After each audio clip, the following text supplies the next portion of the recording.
বিসমিল্লাহির রহমানির রহিম। আপনার কাছে আমরা একটি গুরুত্বপূর্ণ বিষয়ে জিজ্ঞাসা রাখব। বিষয়টি আমরা জানি, ইসলাম এর মৌলিক নীতিমালার বিষয় হলো দুটি।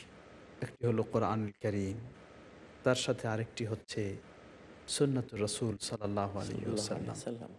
ইসলামে এই সুন্নাহর গুরুত্ব কোরআন এর মতোই, না কোরআন এর চেয়ে অনেক কম? আপনি একটু বলবেন বিষয়টি। আলহামদুলিল্লাহ ওয়াসসালাতু ওয়াসসালামু আলা রাসূলিল্লাহ ওয়া বাদ। ইসলামে তো কোরআনে কারীম আল্লাহর বাণী, সরাসরি আল্লাহর বাণী। এটার যে মর্যাদা, ফজিলত, এতে কোনো সন্দেহ নেই। জি, তো এর পাশাপাশি আরেকটা জিনিস, আলা ওয়া ইন্নী উতীতুল কুরআনা ওয়া মিসলাহু মা মাআহু। আলবানী বলেছেন হাদিসটি সহিহ, যে আমাকে কোরআন দেওয়া হয়েছে, মিসলাহু বলা হয়েছে, কোরআনের মতোই কোরআনের সাথে আরেকটা জিনিস দেয়া হয়েছে। এটা মতো হলো তাহলিল, তাহরিম, হারাম, হালাল, বৈধ, অবৈধ ইত্যাদি বিষয়ে কোরআন থেকে যেমন আমরা বিধান পাবো, ঠিক সেই মর্যাদার বিধান আমরা সুন্নাহ থেকে, হাদিস থেকেও পাবো। আমরা পাবো। কোরআন থেকে যেটা পাবো সেটা যেমন অস্বীকার করার কোনো সুযোগ নেই, সহিহ হাদিস থেকে যেটা পাবো সেটাও অস্বীকার করার কোনো সুযোগ নেই, কারণ ওটা কোরআন সার্টিফাই করছে। যেমন সূরা হাশরের ৭ নম্বর আয়াতে আল্লাহ বলেছেন, মা আতাকুমুর রাসূলু ফাখুযুহু ওয়া মা নাহাকুম আনহু ফান্তাহু। যা রাসূল দিয়েছেন সেটা গ্রহণ করো, যা থেকে নিষেধ করেছেন সেটা বর্জন করো। আজকে আমরা দেখি ছোট্ট একটা গ্রুপ, আমরা দেখি জি, জি। বিভিন্ন জায়গায়, যে তারা বলে যে কোরআনে যা আছে এটাই নেব, যেটা কোরআনে নাই এটা তো নেওয়া যাবে না, না। অসুবিধা। হাদিসকে তারা মানতে চায় না, নিতে চায় না। তারা আত্মতৃপ্তিতে ভোগে যে আমরা তো কোরআনওয়ালা, কোরআন তো মানছি, তাহলে আর কোনো সমস্যা নেই। না, তোমরা কোরআনও মানো নাই। কারণ কোরআন বলছে মা আতা কুমুর রাসূল ফাখুযুহু, যা রাসূল দেবে তার হাদিসে, তার বক্তৃতা, তার বর্ণনায়, সেটা নিতে হবে। কোরআন বলছে।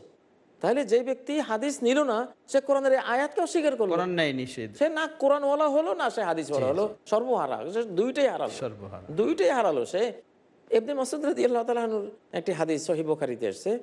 তিনি একদিন বললেন, উম্মুল আলা নামক এক মহিলা, ইবনে মাসউদ বললেন যে যারা উল্কি আঁকে, এগুলি মহিলা আছে না, ওই যে জি, চামড়া জি। ভেদ করে উল্কি আঁকে, যারা উল্কি আঁকে তাদের উপর লানত, লাআন আল্লাহুল ওয়াশিমা ওয়াল মুস্তাওশিমা, যে উল্কি অঙ্কন করে, যে অর্ডার দেয়, দুইজনের উপরে লানত, ওয়াল ওয়াসিলা ওয়াল মুস্তাওসিলা, মুস্তাওসিল। পরচুলা লাগায় যারা, মানুষের চুল, হুম, হুম। কৃত্রিম চুল না, একবারে অরিজিনাল চুল দিয়ে যারা মাথা বড় করে পরচুলা লাগায়, এগুলির উপরে লানত। মুস্তাওসিলা, যারা ওই কাজটা করে তাদের উপরে লানত। তারপর নামেসা অল মোতানাম্মেসা, যারা চোখের ভ্রু কাটে। জি, ভ্রু কাটে, এবং যারা ভ্রু কাটার এই শ্রমটা করে, দুইজনের উপরে লানত। তো উনি বললেন যে তুমি লানত দিলা? ইবনে মাসউদ বলেন, মালিল্লাহ আলান লানা রাসূলুল্লাহ সাল্লাল্লাহু আলাইহি ওয়াসাল্লাম ওয়া হুয়া ফি কিতাবিল্লাহ, যে আমি তাকে কেন লানত দিব না, যাকে স্বয়ং আল্লাহ রাসূল লানত দিয়েছেন, আবার এই লানতটা কোরআনেও আছে। তখন ওই মহিলা আশ্চর্য হয়ে বললেন, আরে কোরআনে আছে, কি বললা? গোটা কোরআন পড়েছি। আমি তো লাকাদ কারাতু মা বাইনা দাফফাতাইন, কোরআনের দুই মলাটের মাঝখানে যা আছে পুরো কোরআন তো পড়লাম।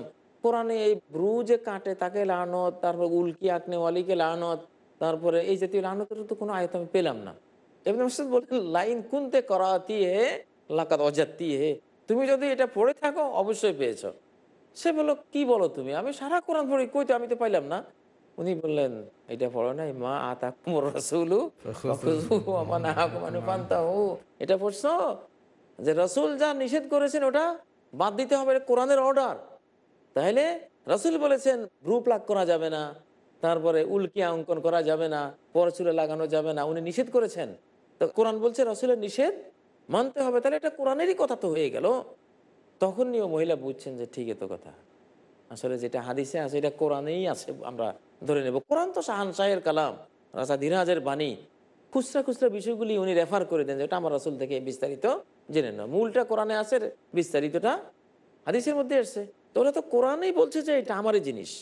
আসলে ওহী হওয়ার দিক থেকে তো এটা ওহী মাতলু, এটা গায়রে মাতলু, একটা তেলাওয়াতকৃত, একটা তেলাওয়াতকৃত দুটোই নয়, ওহী, এইটুকু। দুটোই কিন্তু ওহী। দুইটাই তো আল্লাহর পক্ষ থেকে, দুইটাই আল্লাহর, ওনার পক্ষ থেকে নাজিল হয়েছে।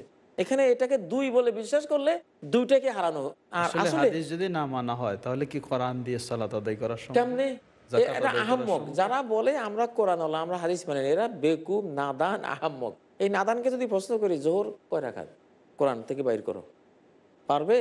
আসর কয় রাকাত কেমনে পড়বা, রুকু কেমনে করবা কোরআনে আছে, সেজদা কেমনে করবা, কেমনে তাসবিহ কয়বার পড়তে হবে, বসার মধ্যে কি পড়বা, সালাম ফিরানির কথা কোরআনে আছে। তার মানে গোটা ইসলামেই দুর্বোধ্য এবং আমলের অযোগ্য হয়ে যাবে যদি